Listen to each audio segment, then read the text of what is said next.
All right. Well, welcome to resin casting for today. What we're going to be doing is we're going to be doing resin casting for pin blanks and knife scales at this time. If you just start passing those around, sure. Appreciate it. How many of you have done casting before? Anybody yet? Or want to learn about it? What would you like to know about resin casting? What would you like to make? Knife scales? Okay. What about pin blanks?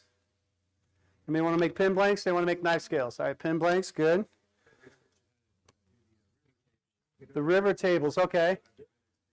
So we got river tables. So what we're going to do is I'm going to talk about charcuterie boards and a little bit about that and ratios of things that you can use from wood to resin because resin is expensive. So I'll wait till these papers get passed out so we're all on the same page. I've been doing resin casting for about 5 years now. I enjoy the colors, different things you can mix with it, different effects, things like that. So some of the products we're going to be using today is called Alumalite. Alumalite is a urethane resin. Okay, they have two types of urethanes. They have 7-minute and they have 12-minute. So that means in 7 minutes it kicks off. When it kicks off, it starts to set up. Right? So what we're going to be doing is we're going to be making bricks. I call these bricks. And out of a brick you can get 5 7/8-inch pin blanks, or you can get 6 3/4-inch pin blanks. Now, if you think you're going to save a lot of money doing this, you'll save a little. Blanks cost you about $2.50 a piece to make. But the thing is, you have bragging rights.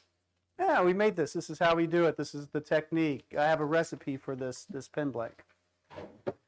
So there's 7-minute. There's 12-minute. Now this time here, you have a little bit extra time and mixing everything. It's more relaxed. It's not going to kick off. And what I mean by kicking off is once it reaches 95 to 105 degrees, it's going to start binding, and it's not going to pour out of the cup. I did a six color pour, and this one's not as thick as all the others because they're sticking to the inside of the cup. The next one is called liquid diamonds. Liquid diamonds is a type of an epoxy. This doesn't kick off till about 145 degrees. I like to use the watch part pins and feather pins when I use liquid diamonds. I'll pass these around. If you can pass one, Chris, I appreciate it. Thank you. Here's a watch part. Here's another watch part, and I got another feather one. So the pins I'm passing around there are I use liquid diamonds. Okay. Now, if you're doing label casting or stamp blanks, which I have a couple over here, liquid diamonds takes longer for it to cure. So now you're introducing those labels to open up. So if you were to use like the urethane fast 7, you'll have a less chance of opportunity for that stamp. Like if you're doing a stamp, postage stamp blank, those will open up on epoxy. Not unless you glue it right. I haven't glued them right. But this has a longer open time. Then there's deep pour. Deep pour here is used for river tables and charcuterie boards. Okay, this stuff works really well, but it takes about a week to cure. So in 3 days, it'll start to get semi-hard, right? After 12 hours, you can reintroduce your swirls because it's still that liquid and still that palatable. Okay? And what I mean by that is if I was mixing my colors like with this blank right here, I could take a kebab stick and still move these swirls around using this. The reason why I mentioned charcuterie boards to start off for river casting or river tables, this is from Craft Elements. It's a mold. So when I do river tables or things like that, I'll do 2/3 wood, 1/3 resin. The cost of these resins is about $200 for 2 gallons, so about $100 a gallon. So you got to start figuring out how you're going to cost it out. How much is this going to cost me? This here, you do not need a pressure pot. You can use these resins here and just make them as accordingly. I really like the eye candy pigment, Caster's Choice. Pearl-Ex is good too. They got a few good colors out there, like about 10 or to a dozen of them. And they sell the eye candy at Rockler. And they also sell on Amazon and things like that. Now, Caster's Choice, I've only found one place that sells it now, and that's called Turntex. And it should be in those things that I passed out, the flyers. I'm going to stop talking because you don't want to see me talk. You want to see some things being made, yes? Yeah. All right, good. Thank you, sir.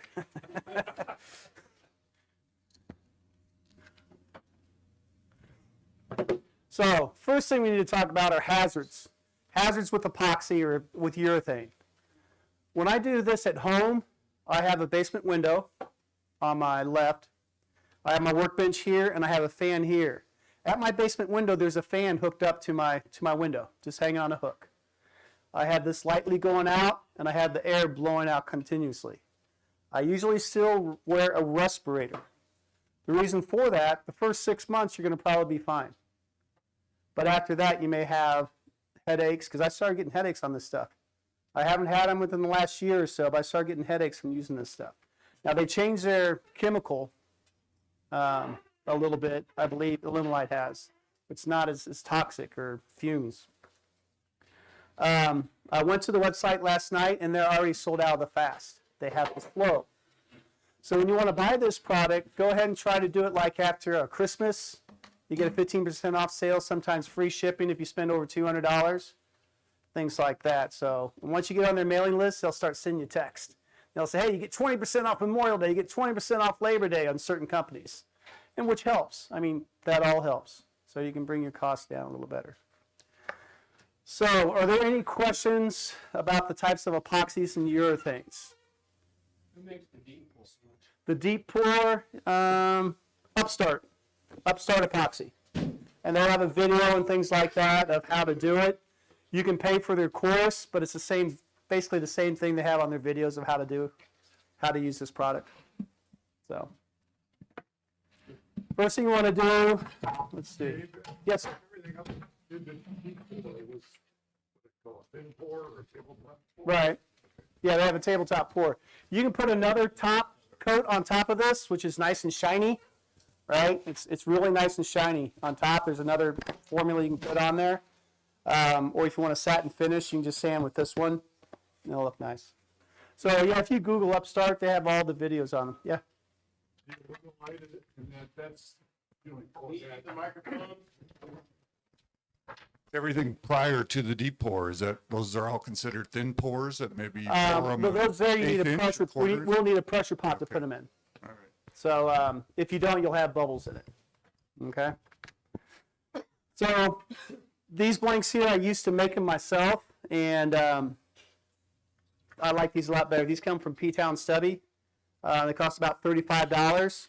I have one in the mold already, and I'll take this one out. I'll show you how I take it out after these start going in the pot. So I got some of these made up ahead of time. I got this one. I'll take these two. Now what I do is I like to cover my scale, okay, with this plastic, okay? And I've had this one for about 2 or 3 months, and it's still looking good. If you don't do that, they'll look like this in 2 or 3 years. It's just saying. I mean, it just happens. This one still works. It's my backup. I'm putting it over here.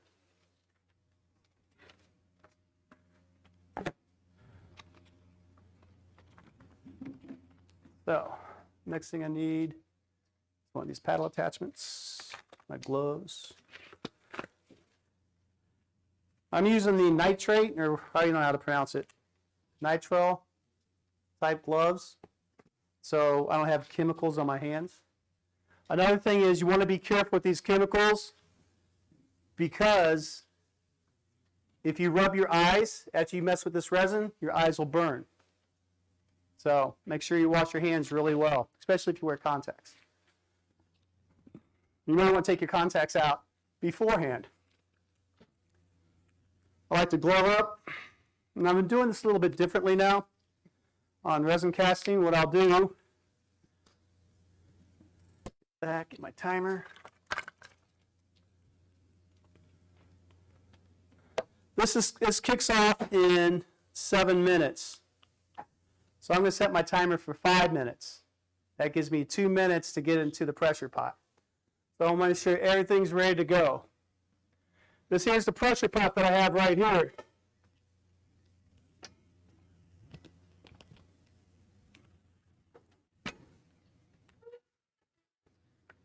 I'm going to set this up like I have it at home.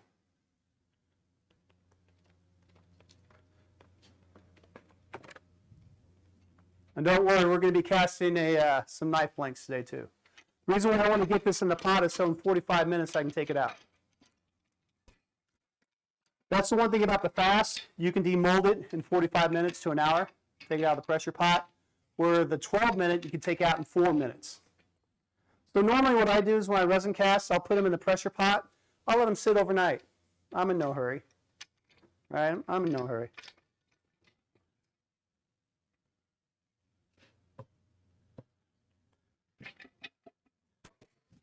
This here also comes from P-Town Study. It's a nice mold rack to hold your molds in.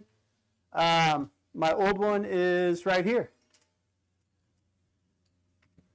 This has lasted me for about 3.5 years, 4 years. These are the ones I made out of a cutting board. If you want to grab a hold of these things, you can, but they start to deteriorate in time. The walls start to cave in because you're unscrewing them, putting them back. But these here from P-Town Study has been working really well. They're solid, so I've been using them. You can make your own racks. A couple pieces of wood, a little shelf. Right? You can go to Sam's Club or where they sell the cutting boards and make your own molds. You don't need to buy a lot of expensive stuff. If you have an old cutting board, I don't know, you can do that if you want. But this sits nice and flat in the bottom. There, this up here. Have a recipe book. Write down your ideas. What am I going to work with? What am I going to make? So you should have a copy of that as well in your pattern. So, what I like to do, first of all, what colors would you like for the pen blank? Let me rephrase that. We have, for your choice, we have these here, which is a flip cup pour. So it's 2 different purples put together for contrast. Or we have the swirl pour. Which one would you like? Swirl, I heard swirl first. Okay. So that's okay because we're going to do the dump cup next. There's a trick question. What colors would you like? We have them all up here. What 2 color contrasts would you think would be interesting? We have, I'm sorry? Green and yellow. Green and yellow. All right. So we're going to use emerald green here. Got sunrise yellow here. I'll check this one out. Get your sunglasses on for this one. Saturn yellow. Yeah. That one. You like this one? All right. Now this one here is not a mica. So we're going to combine it with the other one as well. So we're going to do kind of 2 yellows in one. So we'll try to figure it out. So that's what you're doing. You're having a game plan before you mix these together. All right. So we have, each one of these takes about 265 grams each of resin to fill one of these bricks. Okay, there's 28 grams in an ounce. It's about 16, 18 ounces. Or if someone wants to do the math, they can do that real quick. All right. So green, like that green? Look good? All right. You can use drops. You can put drops of the pigment in there as well. They're really concentrated. Yellow, reds, and blues, and greens. But I like the micas so I don't see the brass tube underneath as much. So we're going to put 2 teaspoons. I put 2 tea emerald green.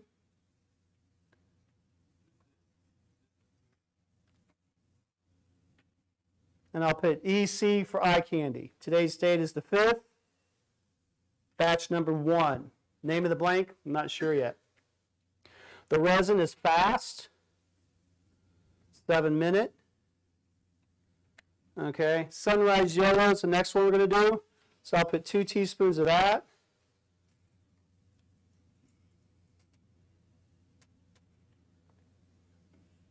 Then CC for Caster's Choice.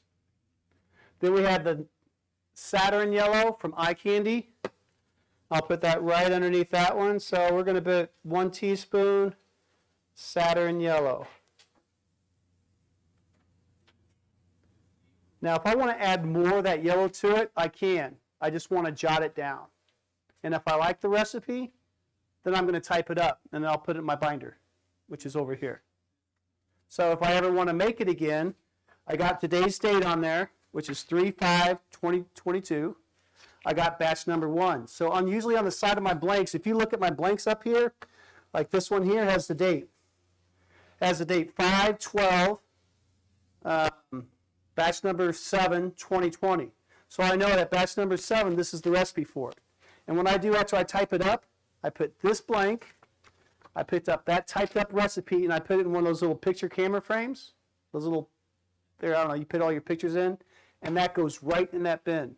And it holds 14 of them.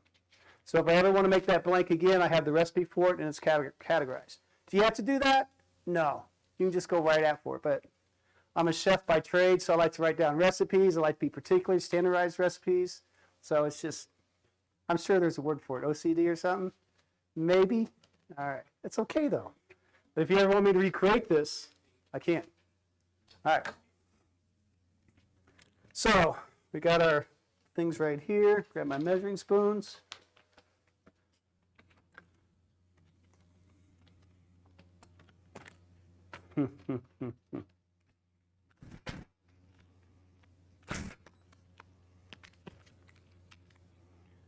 I'm putting this bit right here on the sheet tray, so when I ask later on, remind me.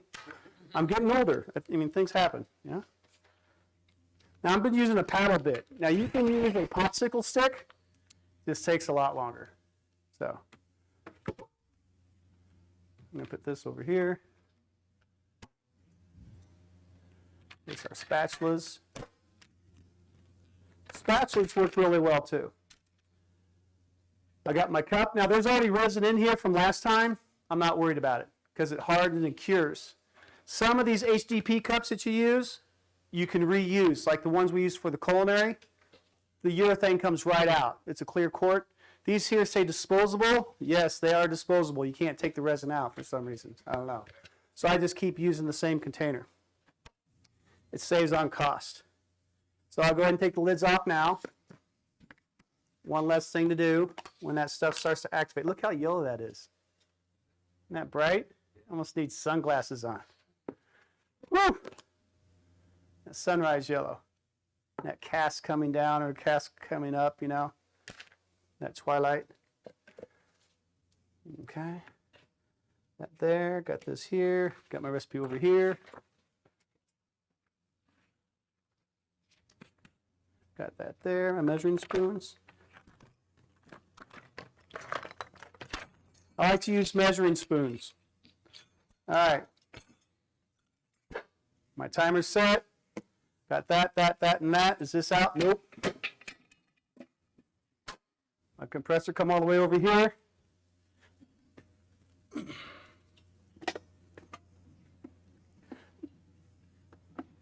So what I have here is a pancake compressor. And that works for me. Tools go in here. All right.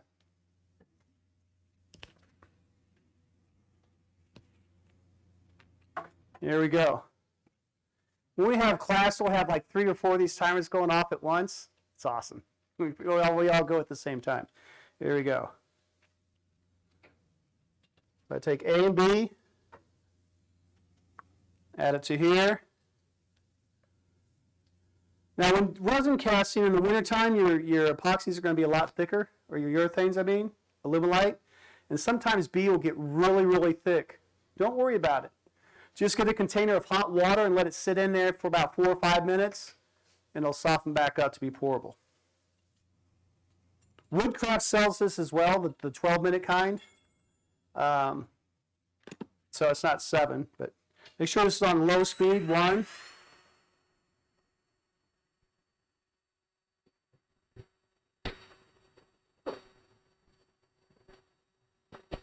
You're going around the sides, going around the bottom. I think I got these paddle attachments at Home Depot.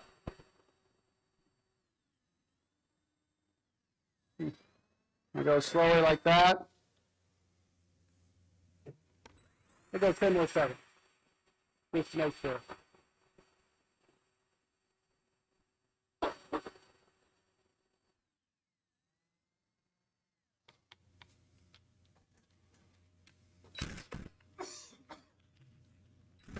So you don't have to mix it for 3 or 4 minutes? No, not the urethanes.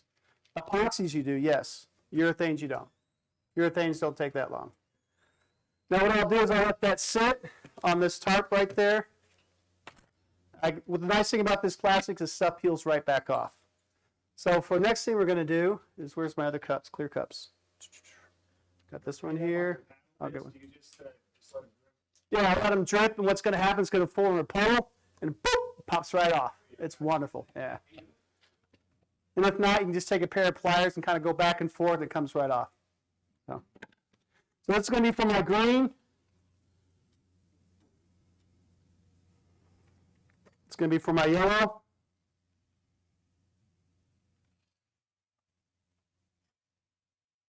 Going to be for my green. So about 2/3 full here. Grab my spatula. Get all that good stuff out. That's our food cost.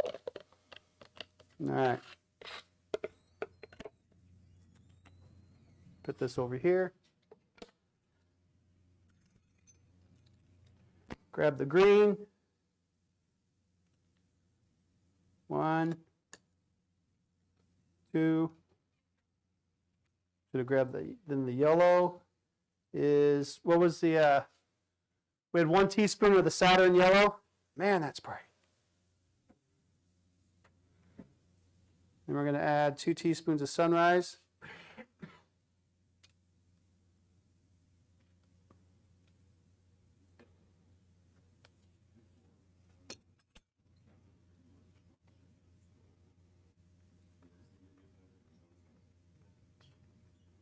Should have put on my apron. I will after this one. See that yellow, Saturn Yellow doesn't like to blend very well. It's kind of cakey. I don't know if you guys can see this or not. Camera's right behind you there. The stand. No. Is that it? Oh, no. Let me, go ahead. See how it's starting to change color a little bit. Now I can't see the popsicle stick, so I know this is a pretty good amount in there. That looks pretty good. Now I'll do the green. We have 2 minutes left.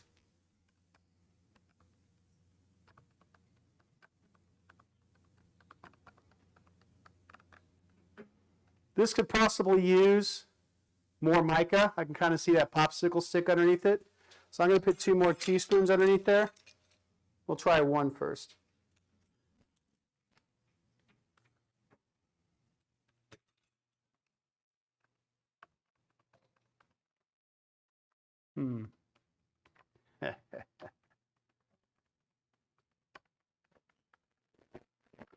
Now this cup's not feeling warm yet, and you'll know to kick off too. Now some people will use this stuff.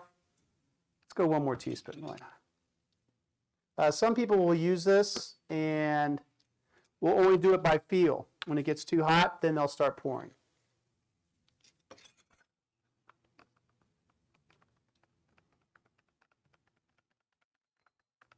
All right, so we're at 5 minutes. We got 2 minutes left.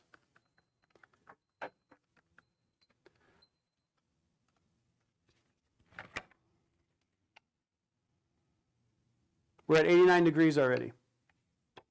Usually 95 is when people start kicking this off and putting it in there.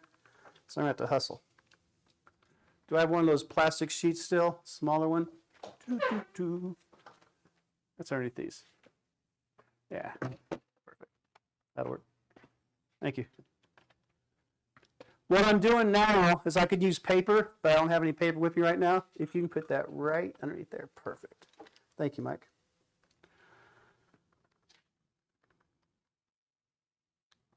Oh, that's pretty. Beautiful. You like that green? You want it brighter? You like it? All right.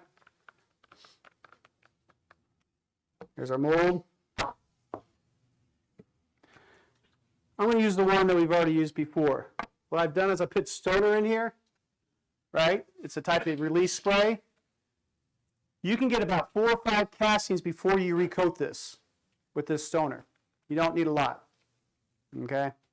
The only problem with this stuff here is if it gets on the floor, it's slippery. So go to a trash can or outside. I usually go on the back porch and spray it so it doesn't get, my floor doesn't get slippery.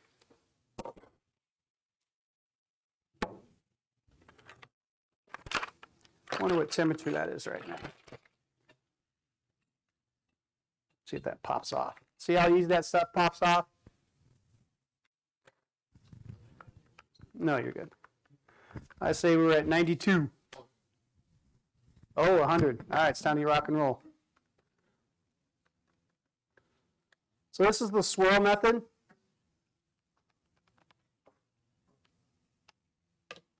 What I'll do is I'll put a little bit of this down the bottom. Can you see that up top? Good.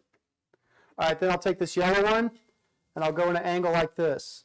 Now when it's getting thicker, the temperature is getting higher, this resin's getting thicker. If I put it right at 95, it would blend all together.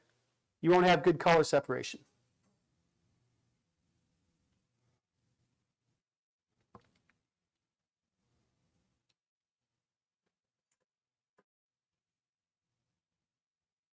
And I'll do a quarter turn.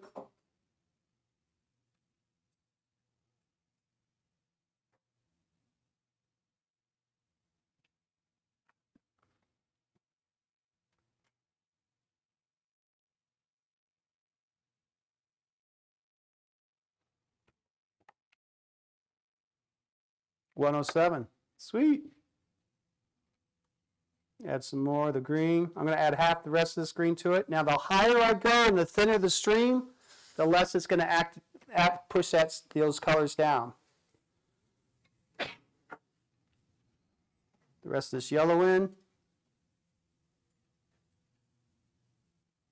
Try to get to the corners, like making lasagna. Put the noodles all the way in the corner and the meat, you know. Don't forget the corners. And this is how you do the swirl method. Now, you think of it this way. You can do 6 colors. We're keeping it easy on you right now. If you want to see a 6 color when we have time, I'll do one. All right, so next what we do, temperature right now is 115. Perfect. 115 is about the latest you want to put in, or 120. So I put that right in here. Put this right here. Put this on. I take my gloves off because there's any resin on my gloves. It's going to look like that scale. So I've had this one here for about 2.5 years. Oh, no, 2 years. So I got it on my birthday. That's how you get some of these supplies. Birthday, Christmas, say, hey, let's get a pressure pot. Wankler has one for $250. They also had it for 20% off coupon. So I went to their website and they honored it. They honored that even on online. So it was down to $200 for a bigger size. I mean, I'm talking about a tall one. I haven't used their products yet on that cat. I was like, man, really tempted to buy another one. But you know what? I don't need another one. But just FYI. But they were sold out. They're on back order. All right, so I'll grab my air compressor.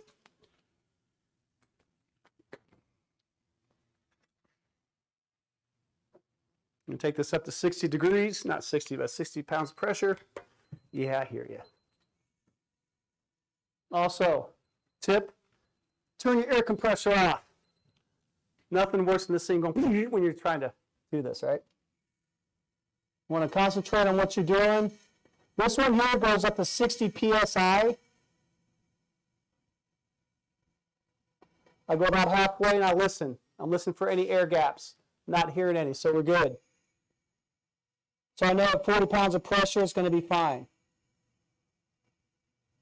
If you go to 62, that thing goes off.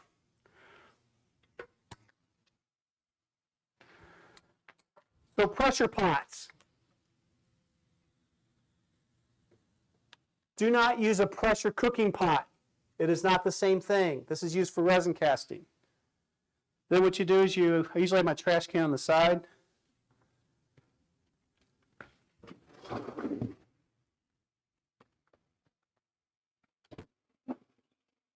And then I throw them away. Now, if you're using the 12-minute, you'll have time to put your lids back on. 7-minute, you don't. That went pretty fast, didn't it? All right. Don't breathe in, it's coming up to you. Is Use it? What breathing in? the yellow. Oh, yeah, that's why you wear your respirator. Yeah. I'm serious. Yeah, use your respirator. There's this gold sparkle stuff, man. Man, it looks like twinkle toes all over the place. Like fairy, it just stays, and it's like, it's crazy. Any questions on that pour? Here's what it looks like when it came out of the pot. We're going to pull that. What time was it? 2:30. So I'm going to grab a piece of tape. And I'll put 3:15 on here. We'll come out.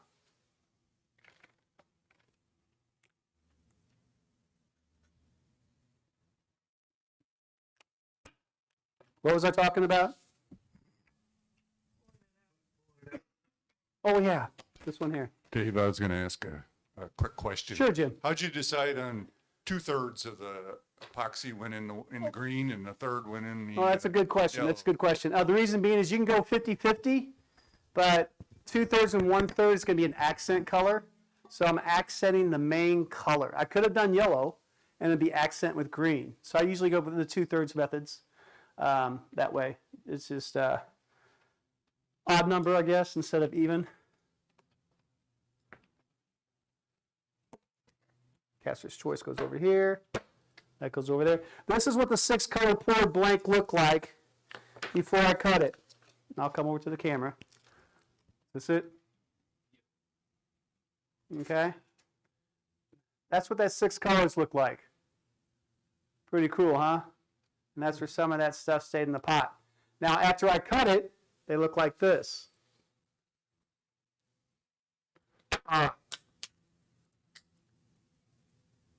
Okay, that's what they look like. I'll pass these around.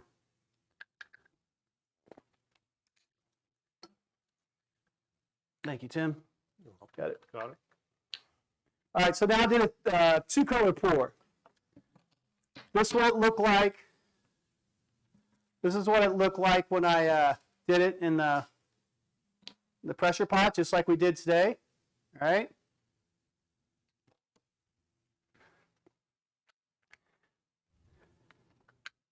This is what it looks like when it's cut up.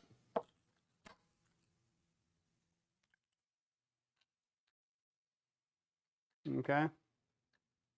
Your swirls. And that's not all.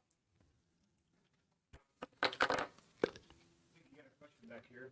Yes, sir. Just wondering what do you use to cut those? Table saw. I use the saw stop. Question was, what do you use to cut it? Yes, I'll try to repeat the question. Yeah, what do I use to cut my pin blanks? I usually use a table saw. You can use a bandsaw, Resaw King. I think it's Lennox. That's a real tall bandsaw. I don't have that one.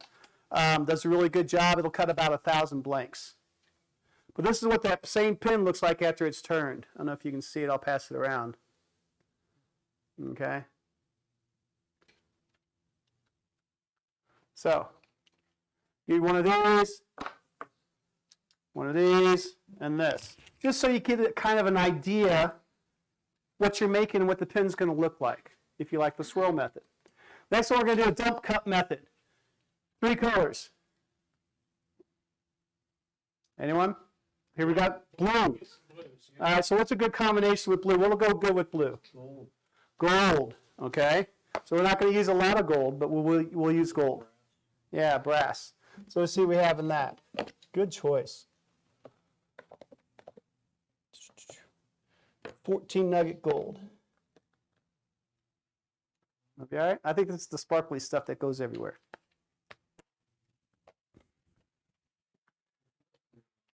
I didn't bring it today. No, I didn't. You should send me home. No, seriously, I should have brought it. As safety director, I'm shutting this down. Well, we're going to switch to a different color. We'll do yellow. Here's a lot of different types of blues. I'm just going to open them up, a couple of these real quick.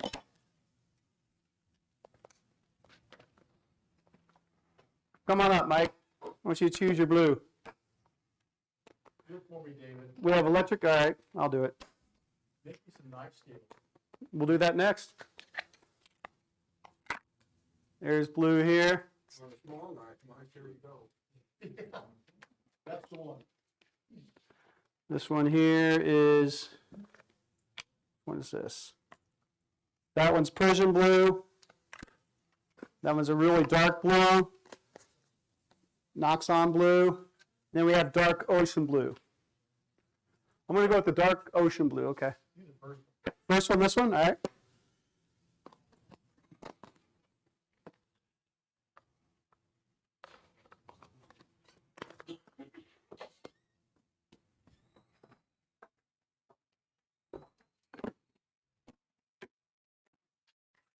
Now we're rolling. Be 2 or 3 color.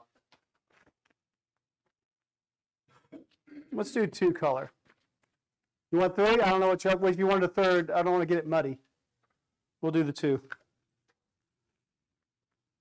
I usually do 2 colors. So if I were to do 3 colors, what I usually do is I'll do 2 types of green, like the green we had there, and then I'll do a brighter green. That'll be 1 color green. And then I'll do a contrasting color of, whatever else I want to put in there. So what I do is I also save these gloves. I just put them in my trash can, and I let them cure, and I can reuse them again. Because gloves are expensive as well. And this 9mm works pretty well. We got that blue, we got this gold.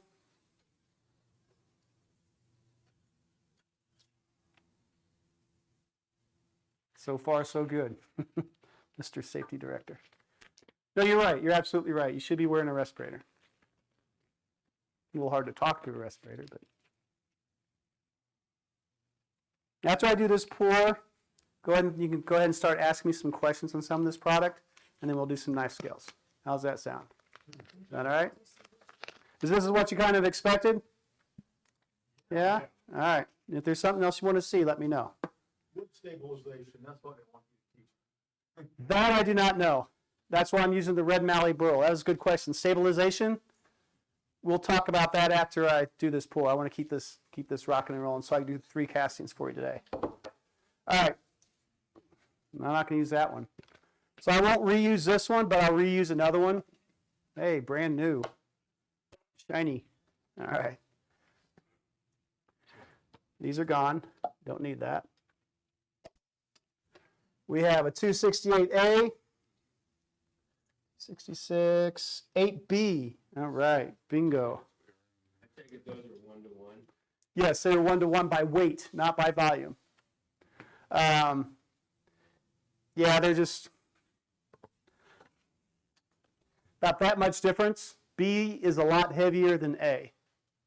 Another thing, when you're doing this, make sure you put your cap back on. Don't put the cap B on A and A on B. It'll activate.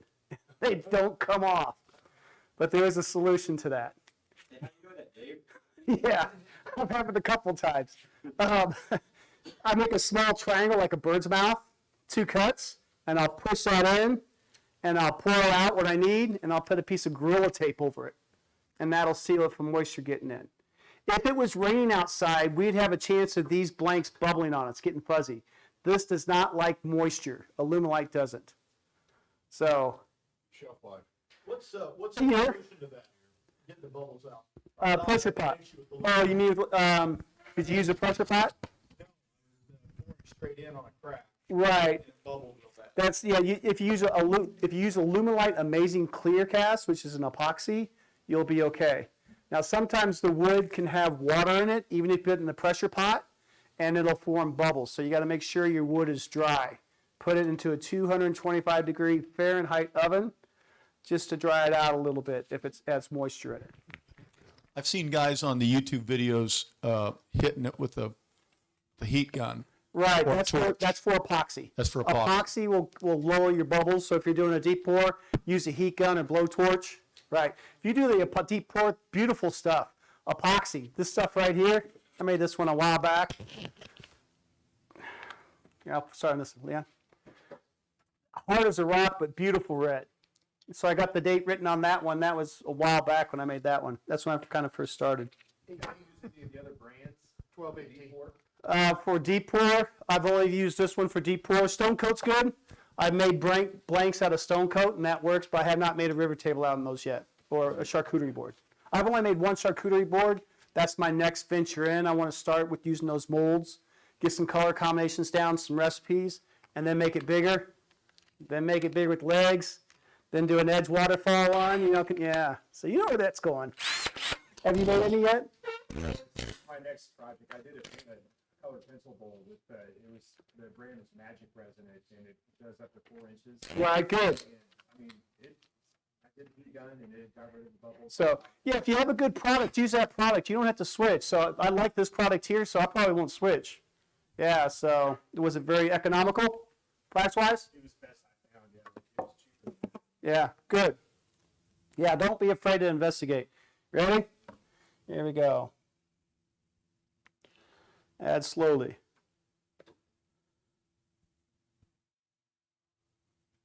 I used to have a chef that in his recipes, these standardized recipes, he say add slowly. And I was like 18, 20 years old. Yeah, I did. I added slowly, but always stuck with me. And then I've been working with him this year too, so that was a long time ago.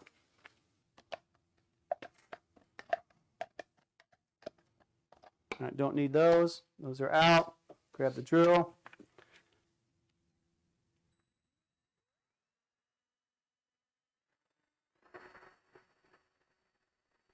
Now, as you can't see it through these big cups, but when you start stirring this, it'll get a lot clearer looking in the inside. Now, if you do this with the Amazing Clear epoxy, man, you're going to have bubbles like crazy. I mean, there's just a ton of bubbles. Right, even with the upstart, but they all went away. Yeah, I use the heat gun. No problem. I don't use a blowtorch for the sap because I'm in a basement, but I will use the heat gun. Yeah, they just kind of dissipate and go away. A good product. That's what I use. So we tried to do the ghost powders, and it didn't work out as well as planned. It didn't work out thick. But the one on top of the walnut, right? And there's one on top of the walnut. Ghost powders will react with something dark, like blue, reds, greens, and I'll show you what a ghost powder blank is.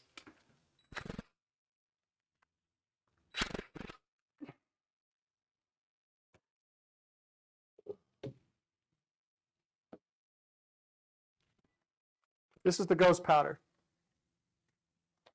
I call them ghost blanks. Interference colors, but when you put a black with them, especially on that side, you'll see the iridescence. So when I do a pin turning of that, what I do is I put black paint underneath it. And if you look at this pin up here, Leon, if you want to pass that around, you'll see those colors come out better because there's a black background.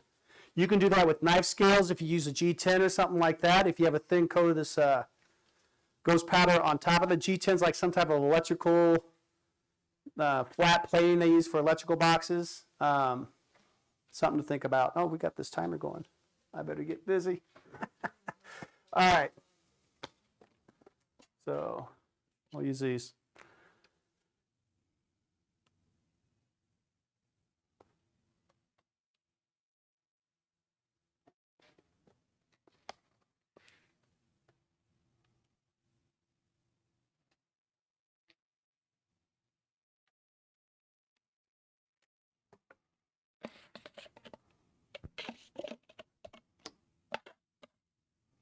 So usually I take this cup and I turn it upside down too. All right. Clean this off.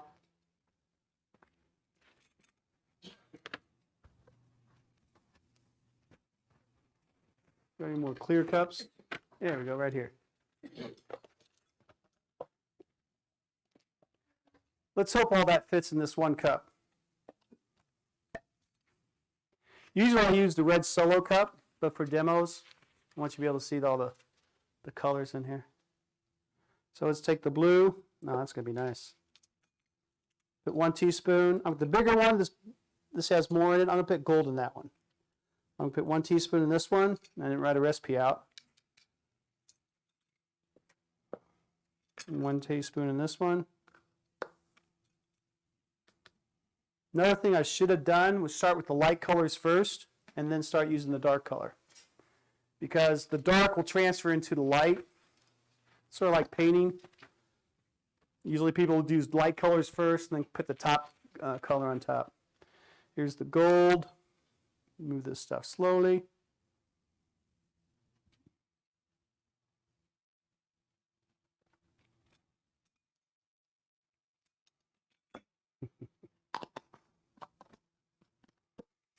So what I'm going to do,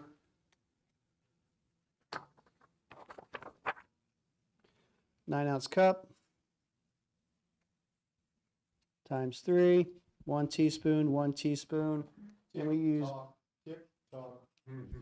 No, I don't do that yet.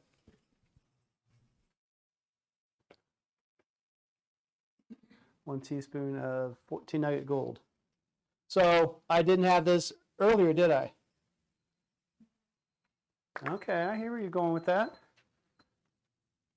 So doing the 12-minute, it's a lot more relaxing.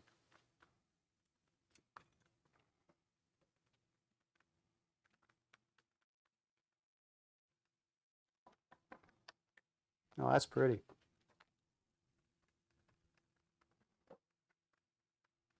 There's the camera up here. Now you can see that all right?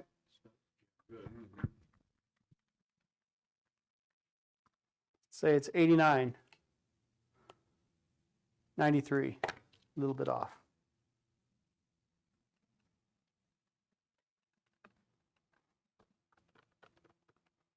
These are one of my favorite pours, the dump cup method.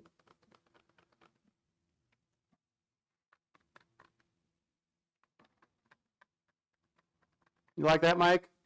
Lovely. Yeah. We're at 96.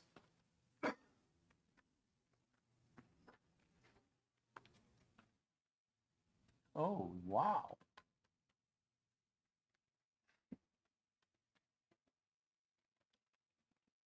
That's nice. Somebody's lab. No.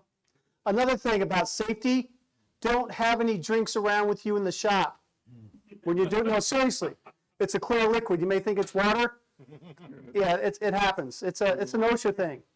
So don't have any waters and stuff. Okay? Thank you. You're welcome. Keep your water in a bottle. Keep it in a, I just don't, yeah.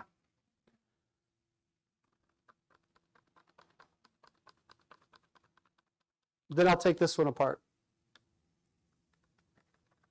I'm going to wait till it gets about to 110. This stuff will get up to about 150 degrees. Epoxy will get up to 168 or 186. Liquid diamonds, because it didn't kick off. And I went upstairs, I came back down.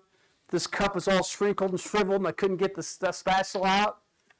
And I put my gun on it, and it was like 186. And I was like, well, that's a lesson learned. We're at 105.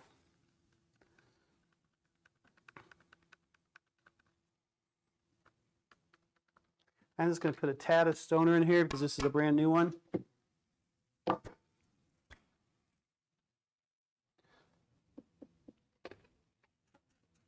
That's it. That's all I need. So here are the two colors for the camera. They look pretty nice. Now what it's going to look like after it comes out, I have no idea.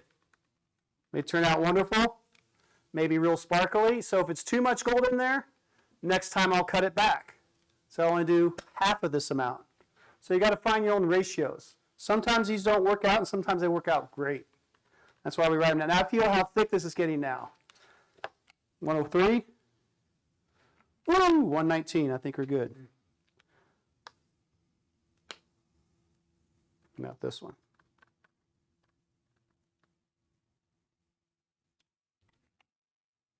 All right, so 120. Take the two blues, put them in like that. We're going to be able to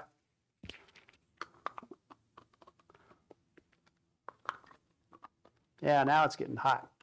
Add slowly, pour it right down the middle. There you go.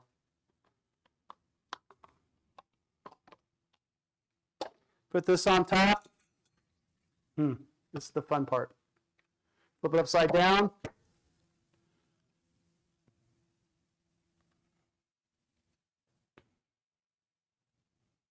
So that gold's in there somewhere. Grab the pressure pot. Turn this on.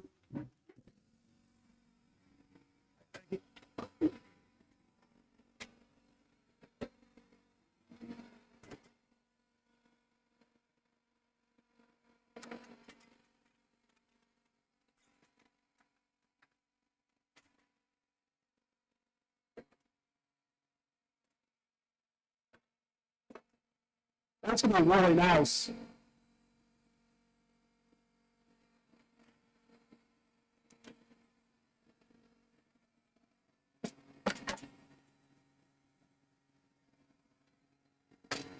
Yeah, I hear you.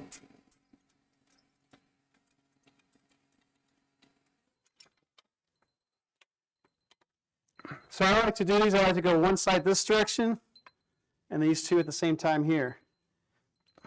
When you're tightening these up, don't use a wrench. There's no need to. No need to use a wrench.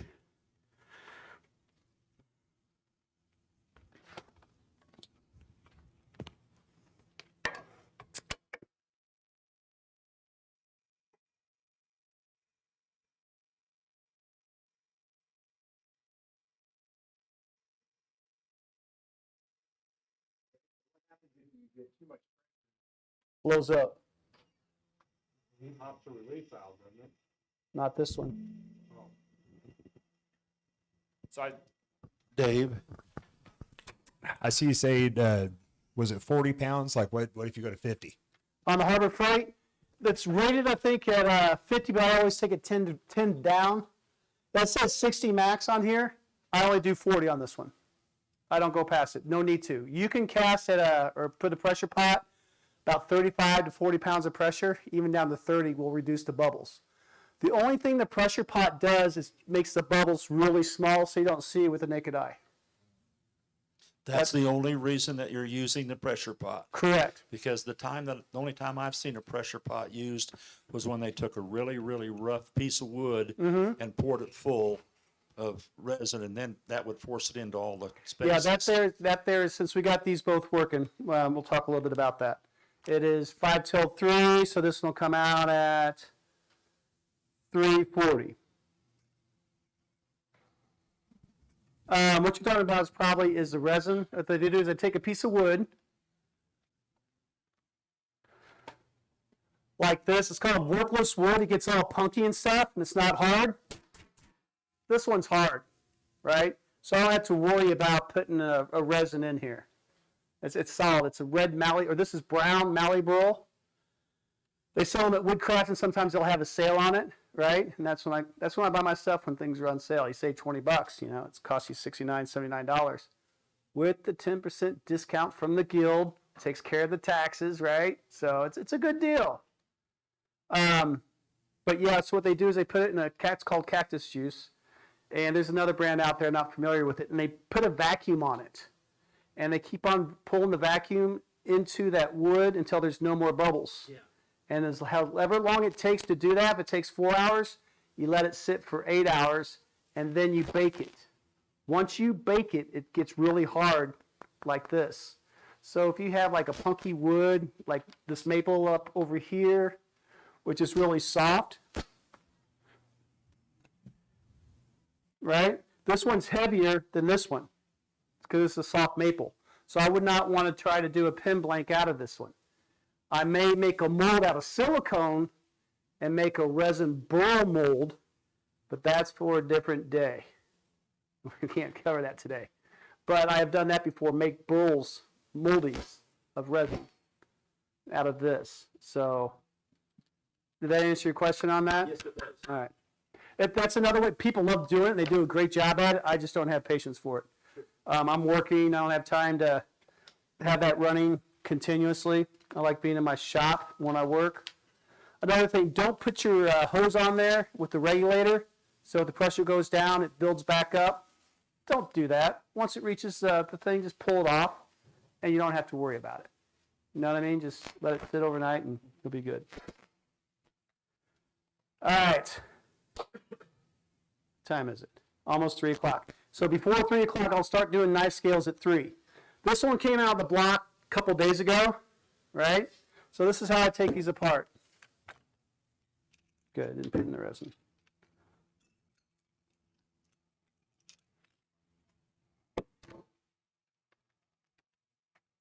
Put this up and move this out of the way. Can you fill a vacuum with those pods? I'm sorry? Can you use those for vacuum? No, I haven't used them for vacuum. There's certain pots that are used for that.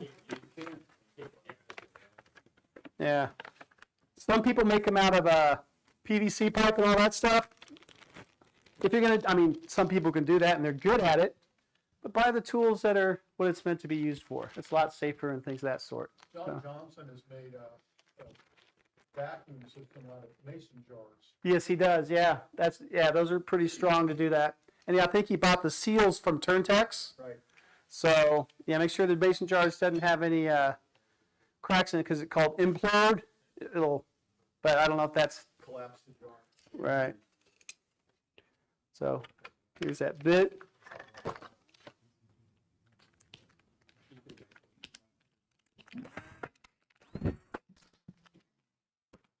All right, so what I like to do first, I like to take my chisel, my putty knife, kind of loosen up a little bit.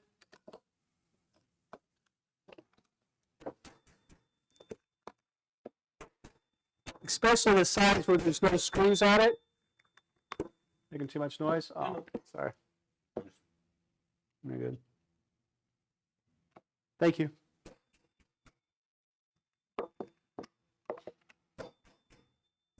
Do you have to do this? I'm not sure. This is what I've been doing. All right. Then I take my drill. Another thing about this is don't get resin on your screws because you won't be able to take the screws out. It happened, yeah, so you got to take a X-Acto blade and try to clean the groove out. And as you notice, I didn't take all the screws out completely. I only took them out partially. I just didn't learn that until a couple days ago. I used to take the whole thing apart. I don't do that now. You hit that till that one's loose. Till that one's loose.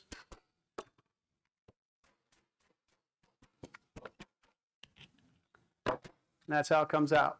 Then I'll take it to the table saw. This is blue and orange. So you can see some of the orange there. And this is a swirl method. See that orange? So it'll be interesting to see. You don't know what it's going to look like on the inside till you cut it. I'm ready to cut that bad boy. All right. 3 o'clock. Good. Knife blanks.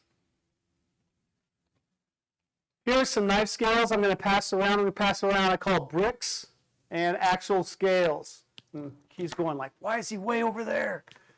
Okay. Solid color.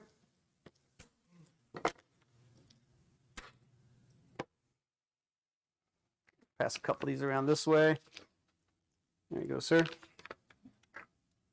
And I'll pass some on the other side. Now I just got these taped up so you can see what the book match will look like. So your knife scale looks like this. Like that, right? Sorry. And then you open it up. Looks like that.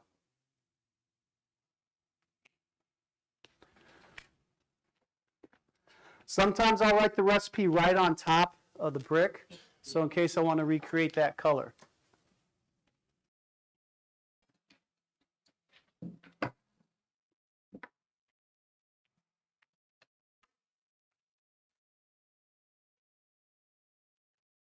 Straighten this up real quick. This goes here.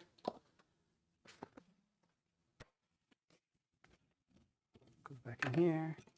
Goes here.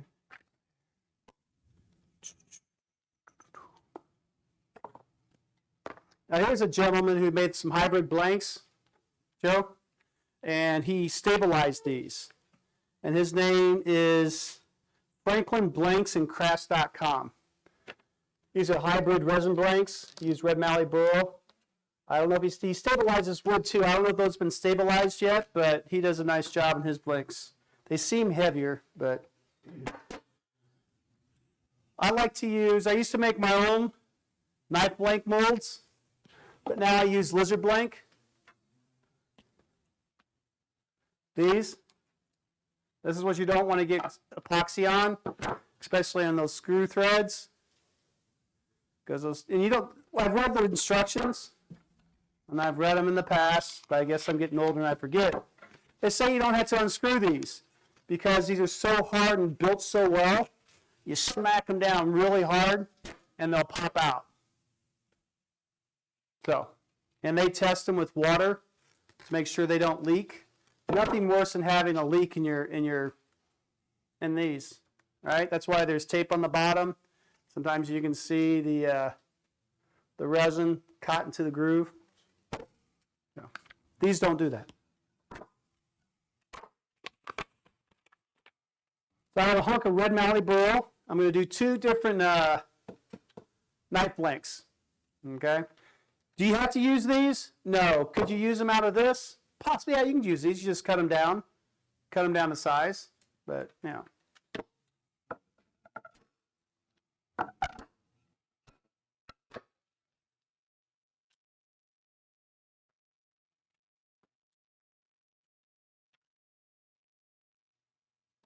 Here are 2 examples of knives. I'm not going to pass these around. Okay. This one here has the stone gray and the red mallee burl. This one here is my chef knife. This one here I took a class with Mr. Jones. And if you ever have an opportunity to take a class with him, do so. And you're going to be teaching these knife classes, not me. But if you want the resin blank, come see me and take them to Mike or whatever. I don't know, we'll figure something out, okay? But I love this knife. I use it all the time. It cuts. It's really thin blades. I purchased 2 more of these knife kits at home. Man, they're sharp, and it's just a joy to work with. It was so sharp. I was trying to demo this, for a picture for Instagram. Put it in an apple to do a bird of paradise, which is like a bird with feathers on it. I couldn't control it. It was that sharp. It went through the apple. So I just stuck it in the apple and took the picture. But if you have a chance, come up and see this. I did finish these with True Oil. Okay, and then buffed them out. So they're up here available to see. I will caution you, if you do knife scales with a wood and resin combination, you absolutely want to figure out a way to stabilize the wood. Yes. Yeah. If you leave it with the open pores and checks and cracks in it, you're going to get water, you're going to get food waste, you're going to get stuff into that. It's not good. So this is more or less the red mallee burl is pretty tight, a wood to do that with. So if you can get, like he was saying, stabilized wood, or like maple or something, or some harder exotics, do so. All right. So what you have? You want to see both styles? Okay, we'll do that. What colors do you want for this? The one with the wood. Orange. You want 2 colors or 1? 2. 2 oranges. We can do a contrasting. Okay. So we have a Phoenix orange. That's Phoenix orange. I don't know why it's called Phoenix orange, maybe because there's a little bit of red in their sunset.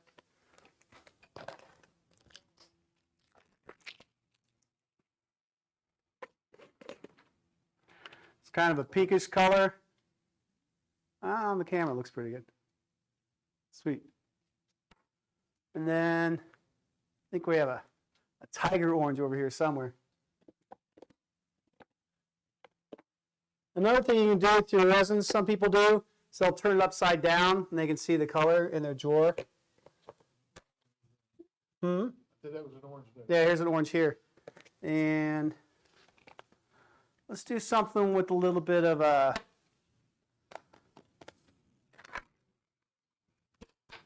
that's tiger. This one here is pretty bright. Come on up here and see which ones you like. We have these three here, and I'm going to take an orange dye to one of them. That may make it a little bit darker.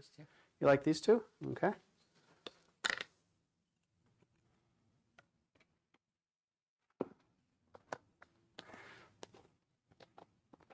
Dump cup method or swirl method? You. You swirl that. Swirl? Good, because you can come up here and help me with it. Come on. Grab some gloves, if that's okay. You don't have to. I had an extra pair of safety glasses up here. All right, here, take these. Oh, there we go. We got safety glasses right there. All right. I'm going to do the mixing. You're going to do the swirling part. Okay? So, all right. So what we're going to do is we have popsicle sticks, right? I put a popsicle stick in here. All right. Now that bad boy's not moving. Okay? Some people use hot glue guns and stuff like that, and it just doesn't stick. The stuff, the hot glue, maybe there's a better brand out there, but I like to use these here. And what I've done is I tapered that off. Okay, so I made it like a wedge. If I can't put a second one in there. So that one, see, I couldn't put a second one in, so I'll put this one from behind. And I'll stay in there.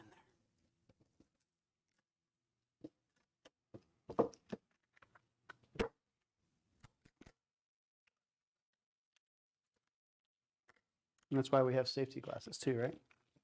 All right, so what I'd like for you to do, is we're going to do the fast. Go ahead and glove up. Right here.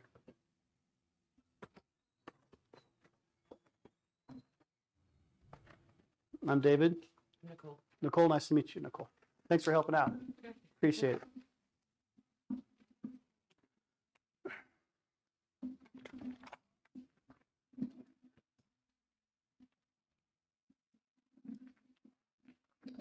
All right.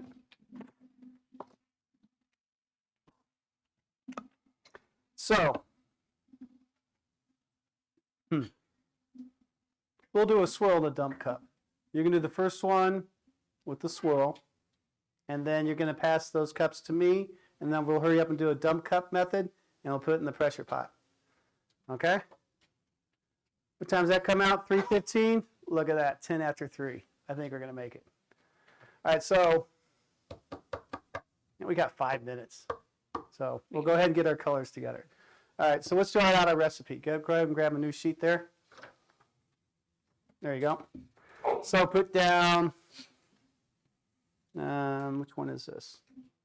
Phoenix Orange. And go ahead and put 2 teaspoons down. And this one is Blaze Orange. And they're both Caster's Choice, so just put CC next to it. And how much is the blaze orange? Let's go 2 teaspoons. Okay. And we may put more of the Blaze Orange later. So that's just an idea, and we can always add more later. Okay. When you're cutting up your blanks, the red mallet burl tapers down to a point. So what I do is I save those little guys. All right. I save them. There you go.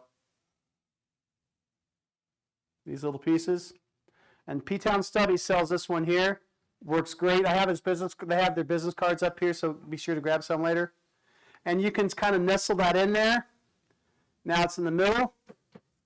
Or I can bring it all the way down here to the edge. So if we have extra, we'll pour it in here. Okay? Now I hope that these will fit in that rack. We're going to find out, okay? Before we actually pour, we'll make sure they fit because we're about ready to undo that one. All right. So I'm going to move this one out of the way, bring it over here toward me, and we'll release the pressure.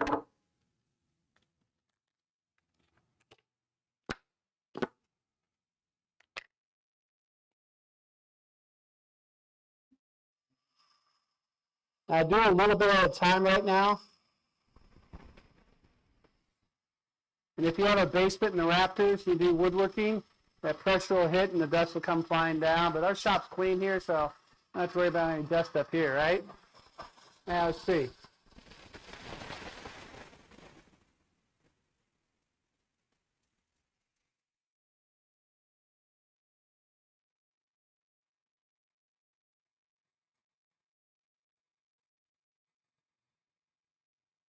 So before I move anything around, I just want to make sure the pressure's out of this one. Now, some people have some real nice elaborate setups. I'm sorry, excuse me. Cool, sorry. They have them in there set down on their tables. They got them bolted down, so all you have to do is put the lid on their workbench, and they're good to go.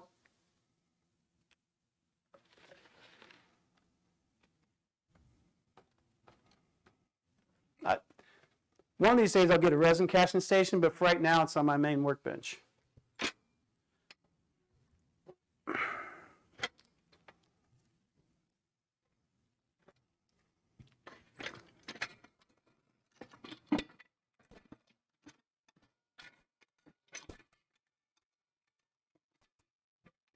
Gaskets.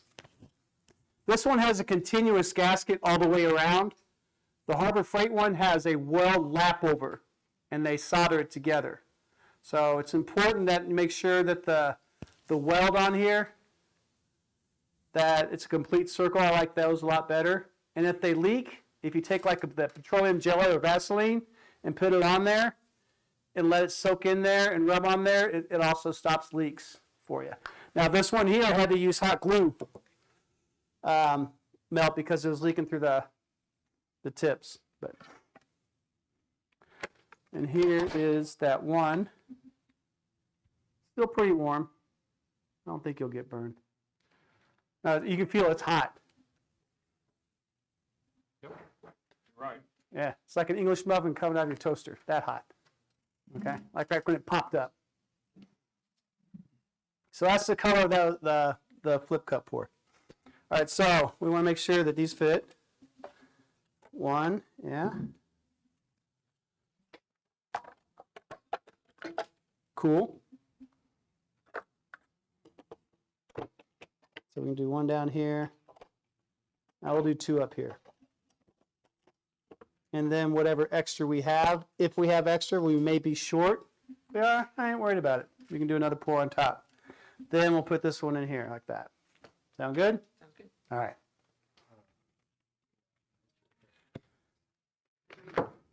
Now, I would not cut that yet.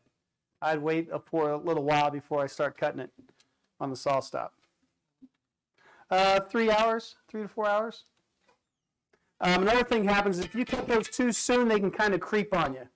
So make sure that if you fully let them cure, that's just demold time. I wouldn't cut them until after 24 hours because I've made a pin before, like the same day, and the resin just kind of creeped and moved on it, and it wasn't smooth anymore. So,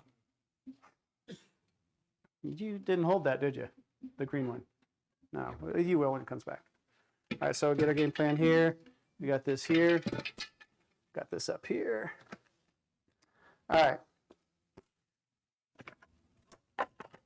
That's good. That's good. Going up here. We're going to do the swirl method here.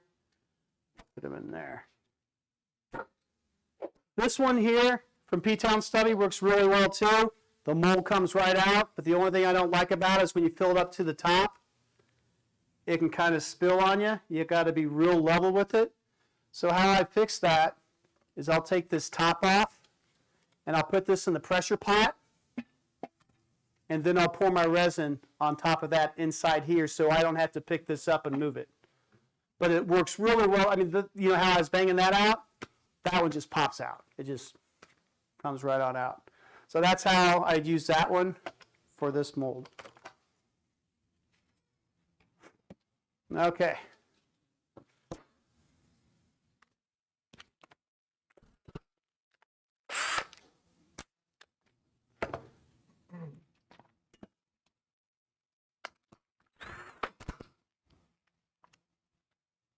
Get another cup.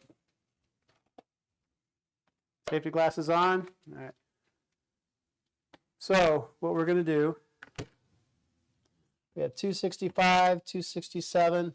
Hold on, hold that thought. Knife scales. So 265 and 265 is 400, 520, 530, roughly. Okay, I think it's about, isn't it 530? 530, okay. This calls for 350 grams total for one blank. So, with that said, the big brick that's out there, like the orange, I think that's 350 grams, no wood. So we may have some left over, which is great since we can do those other ones. If we even have more resin left over, and that's not all, we'll do this.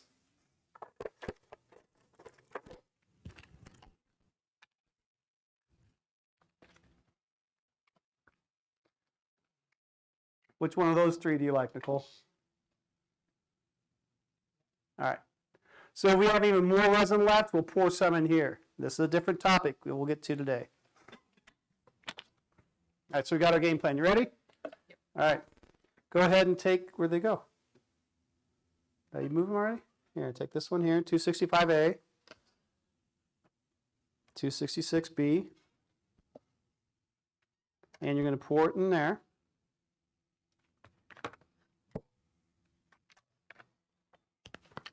Yeah, go ahead. Yeah. No, I'll wait till you put it all in. Then we'll start the timer. That's right, we only got 5 minutes. We're going to hustle. Here's a spatula. We'll take this cup on your right. Go ahead and scrape that out in there, please. Cool. Oh, I'll start the timer now. Yeah, you usually start the timer when you, ooh. Yeah, I used to see some of my other timers. They're colorful, like my scale. All right, so once that's cures, we won't have to worry about it falling off. All right, so let's grab the drill, and you start slowly like that. Go ahead.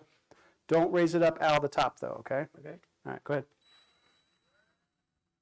Faster. Yeah, faster. Faster. There you go. Faster, faster. There you go. You know, it's getting a lot clearer. Yeah. Now you can do it. You don't need that paddle. You can do this. It works. Takes a little longer, but it works. Okay. Now raise it up just a little bit. There you go. Now go. You hit the sides of the container. Yeah, there you go. Like that. Okay. Yeah. All right. Now give it a slow swirl. Go ahead. Turn on. Get that extra off. Go ahead a little faster. Perfect. All right. Thank you.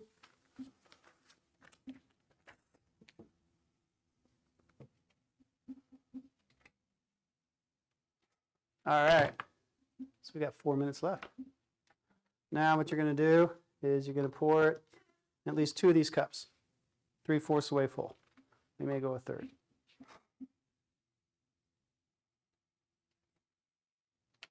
Cool. Next. And then we'll write down 3/4. When I did those last cups there, what was the measurement I used? Were they 2/3 full, 1/3 full? 2/3. On which one? I didn't write it down. So you got to remind me which one to do, because when you start mixing like this, you can forget. The blue was 2/3 and the gold was 1/3. All right, cool. We need to write that one down when we get time after we put this in. Like that. Perfect. All right. So we got about 3 9-ounce. Yep, turn it right upside down. There you go. Now take our measuring spoons. Put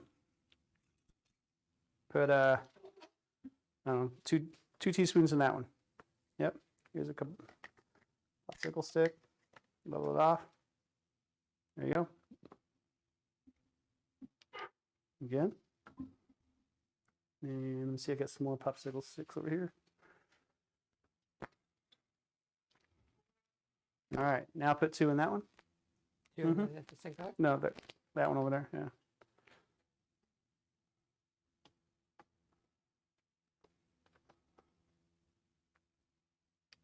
While you do that, I'll start stirring this.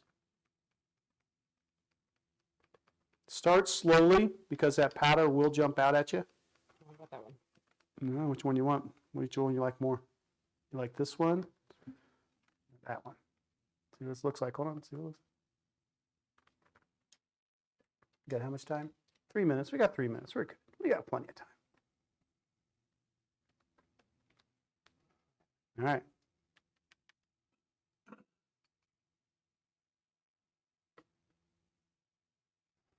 While you're doing that, we have to go to game plan B.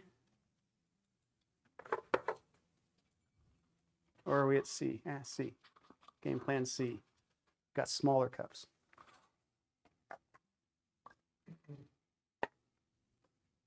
Oh yeah, I'll give you a hand. I'm sorry. I didn't mean to let you do it all by yourself there. You're doing great, Nicole.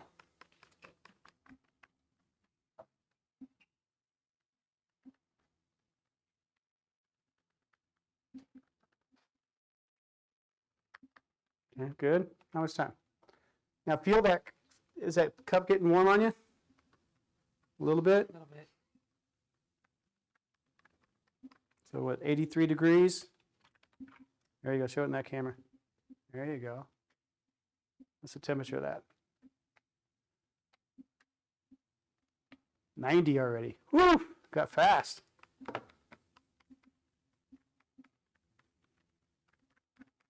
All right, so this is what I want you to do for you. Go ahead.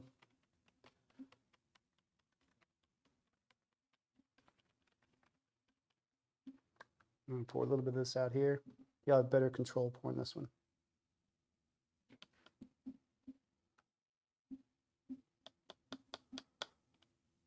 I'm going to just start passing these to you when you're ready to rock and roll. All right, so let's go ahead and, we'll just use this stick.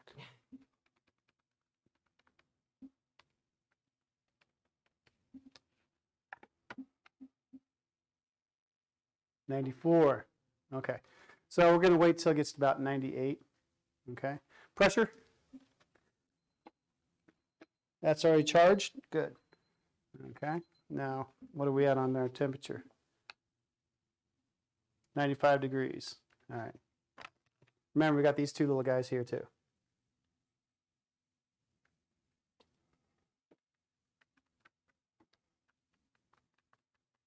Go ahead and stir that one. Feel and get a little bit thicker. Mm-hmm. That's what you want for color separation. Is that where you wait a little bit longer? Right. So when it gets a little bit thicker, it won't bleed into each other. There you go. Not getting 100 yet. 99.5. All right, who has that radio station going on? All right. So we'll go ahead and, ooh, look at that already came up there. Okay. So what I want you to do is I want you to take one of these molds. You can take this one here. Give you more wiggle room, more resin to pour. Go ahead and pour about, I don't know, a little bit to fill at the bottom, about that much. Perfect. All right, now you're going to take the orange and you're going to zigzag this direction. Okay. Do some red that way. Or the sunset blaze orange. Now we're going to go this way. Take that orange. There you go. Take some more of that red. Get a little bit thick. Go zigzag. There you go. Take some of this orange. Should I turn it? Yeah. There you go. You got to remember that combination you did, so if you want to recreate it again.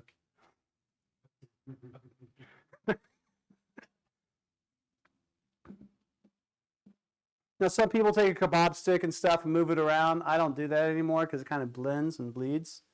Are we up there yet? All right, so let's go ahead and throw more of this red in there. Or no, orange, yeah, go orange. Okay, a little more red, yep. So I'm going to pour, how much orange you got left? Good. Should I just fill this up? Sure, just fill it up with that one. All right, so now we're going to do the dump cup method. So I'm going to go pour this orange in here like this.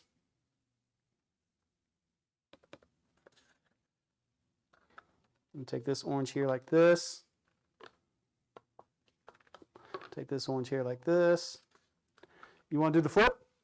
Nope. Nope? That's okay. That's all right. No, that's all right. If you take a class, you have to. Oh, this is not fitting, is it? That's a bummer.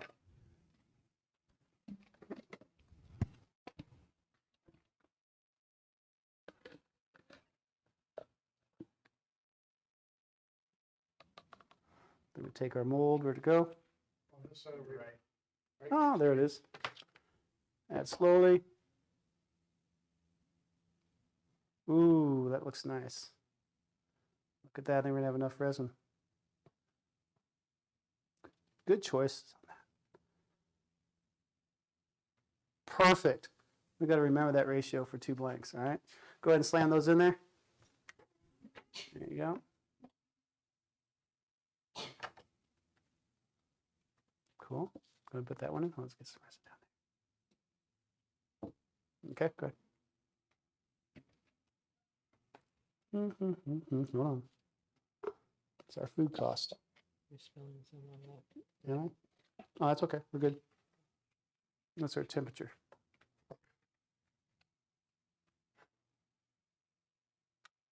See, now these blanks here are only at 84 now. Does that say 76? So that that cooled it down. That wood cooled that resin down. So I don't know if you can see that, the camera or not. Going slowly.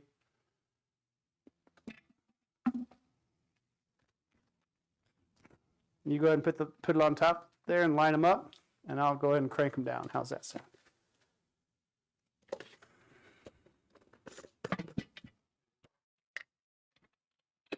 Don't have a question? Yeah. No? Okay. You ever mix your dyes? Yes, I can do it with my dyes, my next one.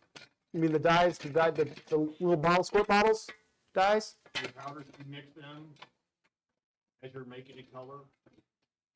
The blue, like the blue and like the gold, and mix them up. Yeah, you can do that too. Yeah, yeah. If you're going to do that, yeah, there you go. Thank you very much, Nicole. Appreciate it. Green line is shop air if you need more air. Shop line. The green hose is shop Oh, air. perfect. Okay, thank you so much. Appreciate that. Yes, you can do that. If you don't want to wait for that temperature, yeah, you can do this ahead of time. Absolutely. These lids aren't going to come off. So you don't, like I said, you don't have to worry about taking a wrench to them. I've seen some of the pressure pots on the face group pages, and I'll talk about those.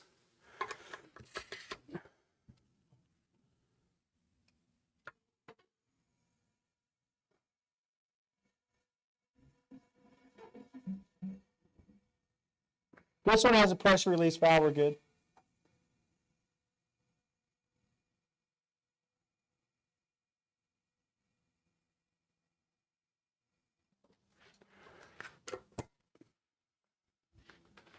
$330, so this one's going to come out at $415, so when I break down, it'll be done. Okay, so did I answer your question? What I'm saying is your powders themselves, do you ever mix those? Oh, and then mix it. No, I usually just measure and then pour in there and write it down. We were supposed to write something that, so the 265 filled up two of those blanks with wood, right? Right. So I'm going to circle that with burl. So what we did, when Nicole and I did though, we had these things that are extra. We had this extra, and we had this ready to go. So if I had a lot of resin left, I don't want to waste it. So I'll put this resin in here, because in those cups, right? Or fill these up, because sometimes I'll have these on the side. I have too much resin, I'll pour these in. These are 3D molds. You guys want to hear anything about that? Or you want to hear about watch part pins? 3D molds? Okay, and then we'll talk about the watch parts. Okay. So that's in. I'm going to straighten up a little bit. That one comes out at 340, so that one will come out in about 10 minutes. This is what kind of happens in class 2. When we have a class, we'll have 2 pressure pots. 2 people, well, we've had them at Woodcraft. We'll have like 2 to 3 people on one team and 2 to 3 people on the other team. And they have 2 racks. That was that first batch. Then they fire their second batch, and then we keep on rotating them in and out. So it's a pretty fast-paced class as well. So.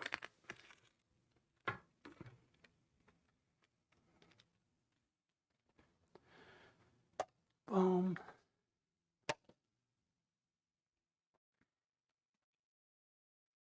If you have a shop apron, you should wear it so you don't get resin on your clothes. Hopefully that's just the powder, not the resin on my shirt.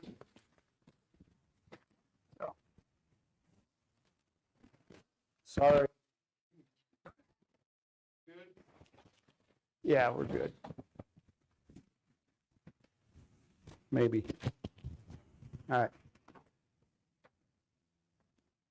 I'll put these back. Let me move this compressor hose out of the way. I'm going to turn this back on. Get rid of the hazard.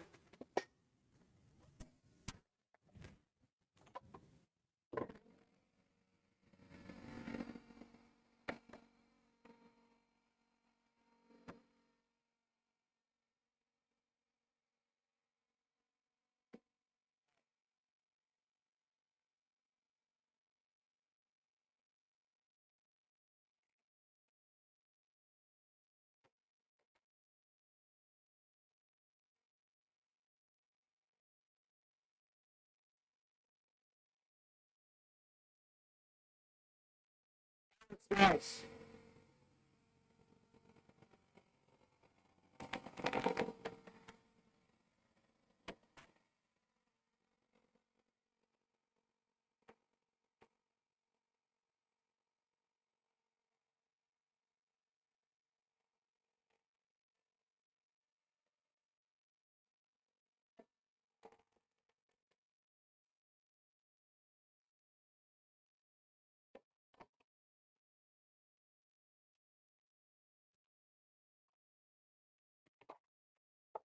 Huh. That ain't gonna happen. I'm gonna put some plastic down. My tools are over here.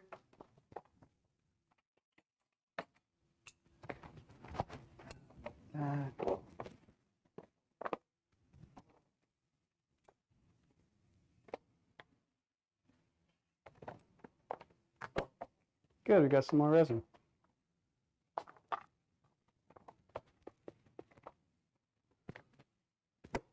Right over that resin that's spilled on the table.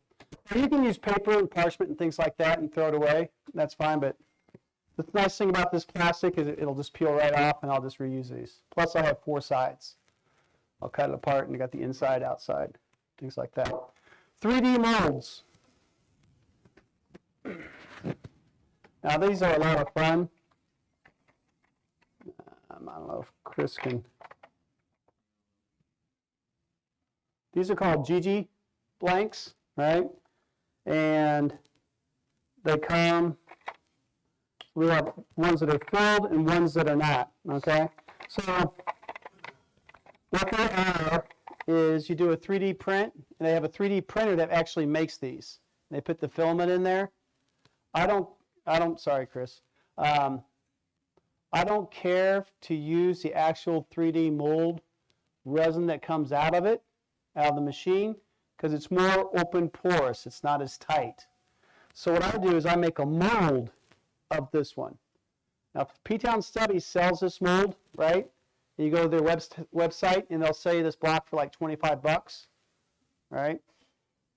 And what you do is you pour your resin in there, you put it in your pressure pot, and then when you pull it out, it comes out like this. Once it comes out like this, then you can take your smaller colors, you pick whatever colors you want, 3 or 4 colors, and you can put where you want them. You put those colors where you want them in your mold, just like this one here, or this blue and orange one here.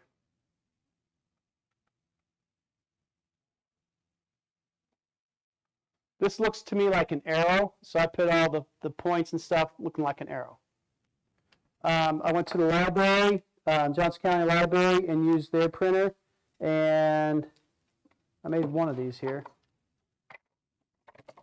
Reminds me a little bit of Frank Lloyd Wright, too. Yeah, a little bit of Frank Lloyd Wright, yeah. But I like to make my own molds, so what I do is I put resin in here, and when I put resin in here, I know it's going to be a tight skin, right? It's going to be, and it's going to work well, okay?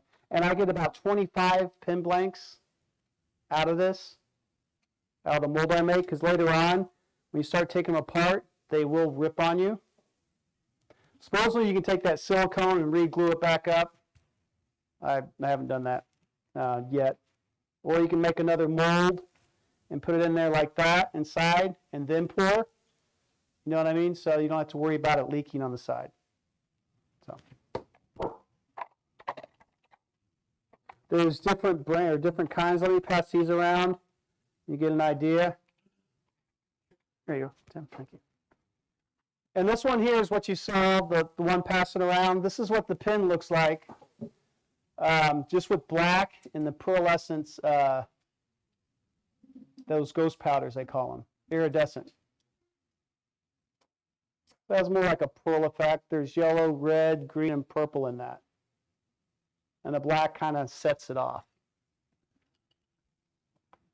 So to do that one, this is what I do to make my silicone mold.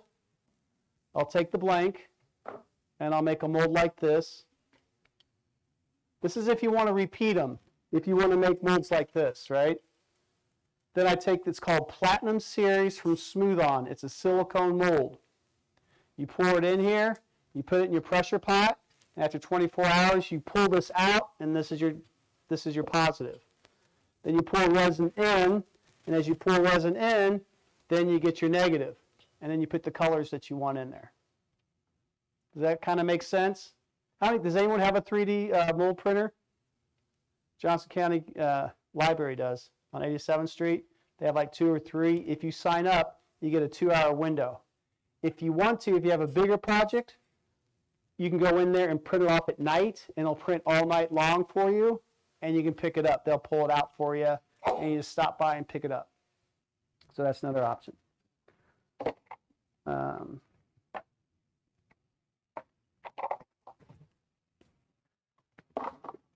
Anybody have any questions on anything? Time to ask. No? Tim? Okay. So you want to see how we fill one of these up, or you want to talk about the watch part pins? Watch part pins? Okay. Yeah, this is pretty self-explanatory, so if I have any colored resin left, that's what I usually fill these up with. Dave. Yes, sir. So on those 3D molds, where you said you have extra resin left over, so let's say you're pouring orange today, but that's the only color you're pouring. Could you pour part of it to fill one of those spots and then fill another color tomorrow? Absolutely, absolutely. Yeah, so sometimes what I'll do, see if I have one in here, partially full.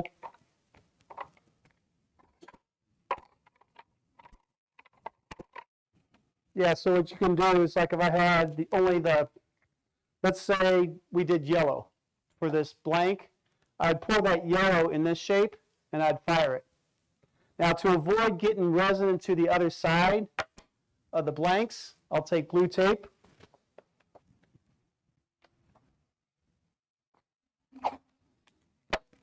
And I'll put it across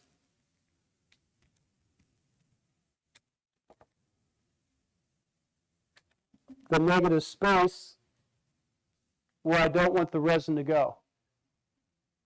You know what I mean? So in case I have an overspill, and that's when these little cups come in handy. I can take that resin, pour it in there, and if you put your hands close together, right, when you pour it, your hands won't move as much, and you can get right into the spots that you need. So yeah, because this one here was 3 different pours. So. All right, watch part pins. Let me pass a couple of those around. Have any of those gone around yet? All right.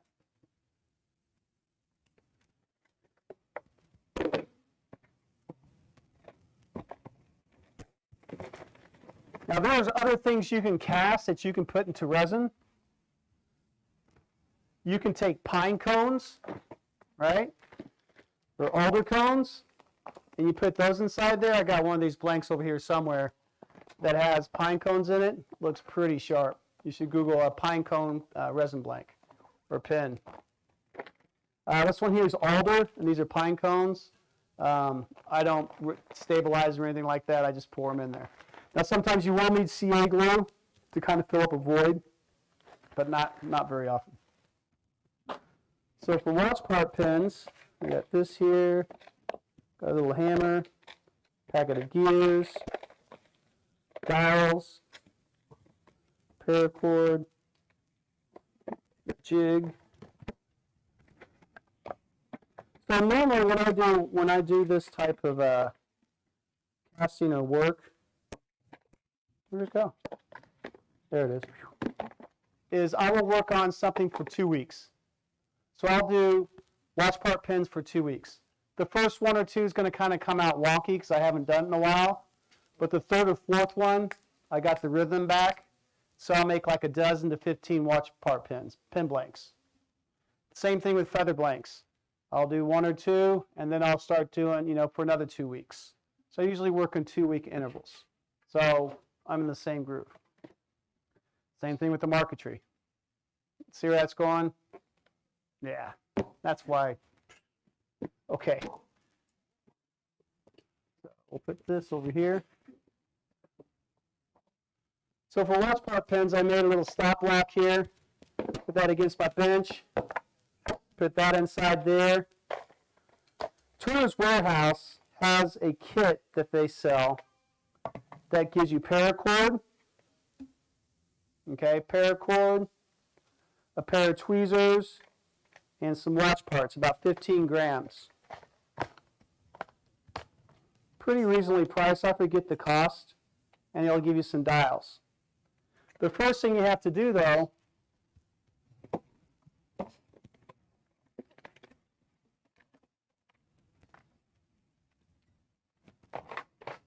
is you have to remove that little stem. And that little stem that helps hold the gears. I'll pass some around. Yeah, these aren't done. Man. If you drop any of these, don't worry about it. We try to pick them up because I don't think anyone will go barefoot in here, but you don't want anything sticking in your foot. So what I like to do to these gears is I'll pick out, I don't know, 10 or 15 of them. I'll pop the stem out, and that little jig go. So it has a little hole here. You just take your gear, you stick it in there like that. And I grab these little tweezers. And if you listen, you can probably hear it. It pops it right out. I don't have my magnifiers today. And I'll do that until it comes apart like that. There's no stem on it now. And I'll put those in here that are done.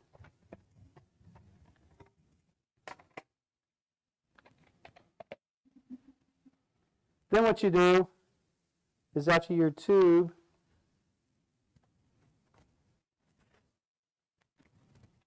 has carbon fiber on it, I'll pass this one around so you get an idea how that's done.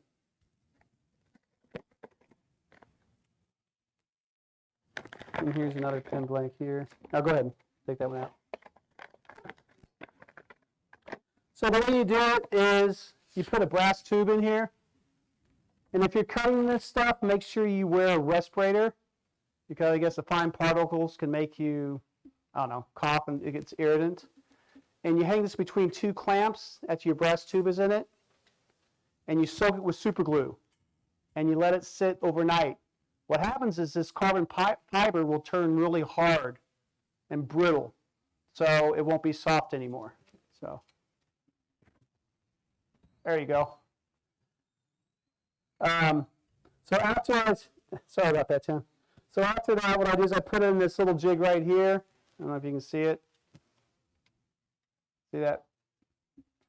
Watch a football game, turn on some music, relax, because you're going to be here a while. Seriously. The only thing you hear is, and that's how you bend the tubes, or bend the watch part. Okay? And that little piece will go around this, like so. What I do is you can put it wherever you want to, right? I usually use nail polish to secure it, or super glue, medium. Nail polish works well, it doesn't off-gas, but you need to make sure it sits for 24 hours before you put resin in it. If not, you'll get bubbles. One thing, an extra step I like to do with this, do I have a flat one here?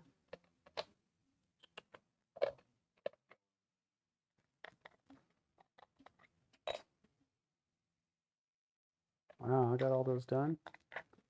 Man, I was rocking. Okay. Find a flat one. Those are look okay, but what I like to do to make it a little bit better, I always believe you put a little bit more quality and time into something, you're going to have a better product.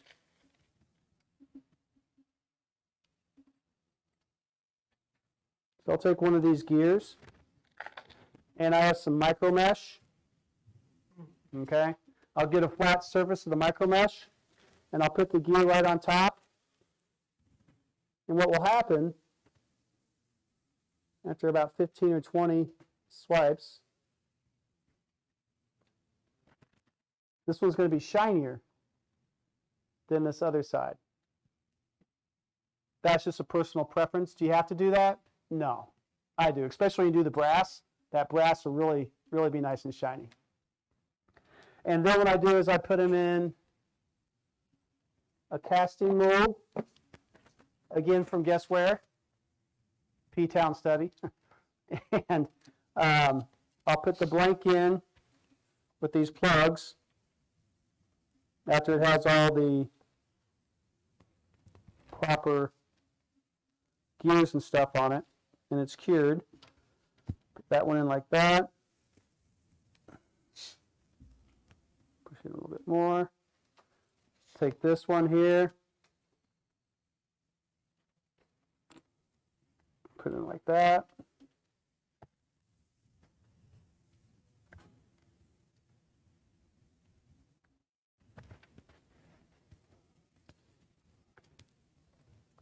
And what that does, it brings it up off the bottom, and then I'll put liquid diamonds in there.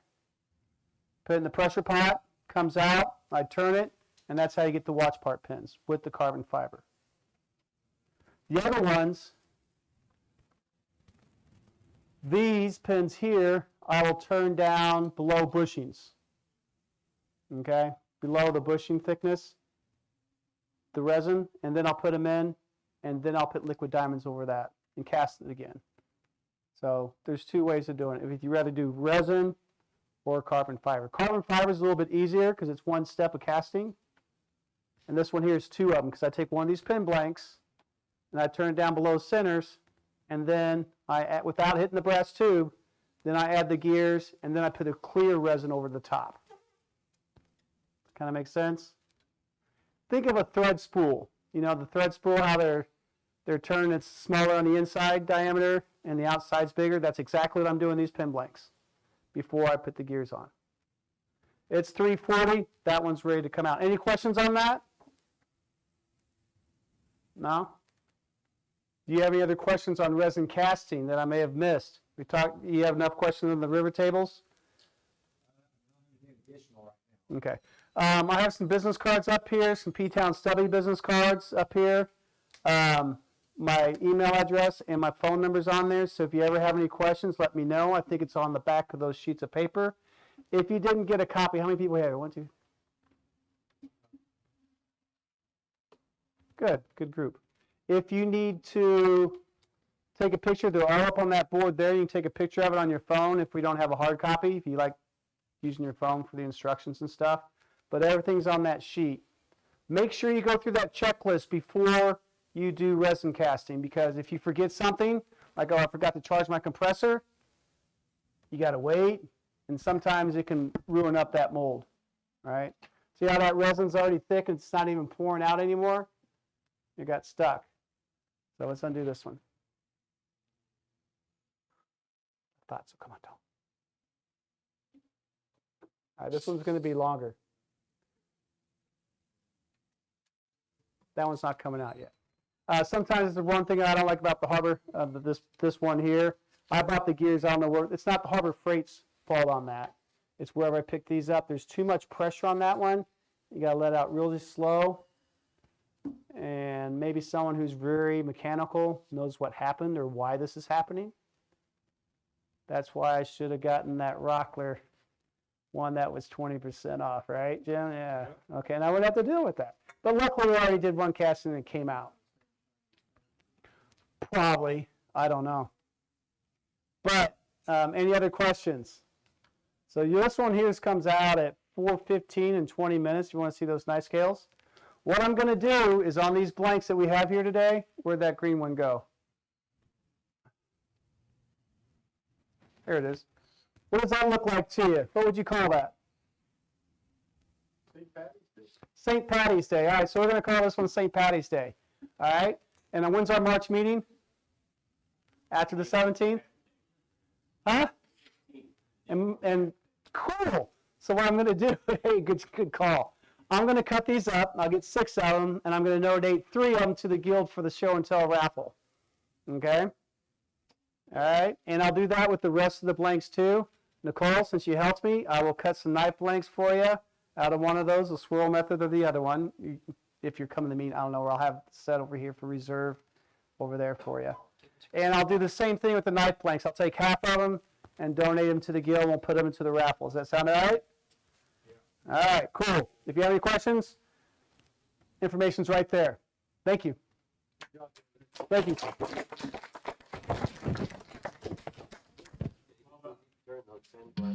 Yes.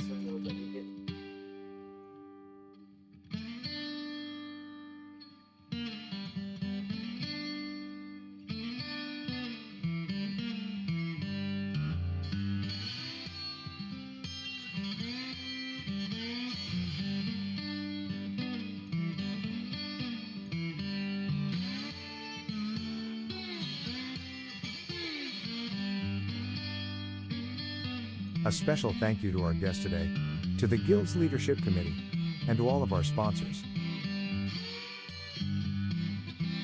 For more information about the Guild, upcoming classes, and events, please visit our website kcwg.org. You can also find us on social media by searching for Kansas City Woodworkers Guild. And remember to hit the subscribe button and ring the bell for notifications.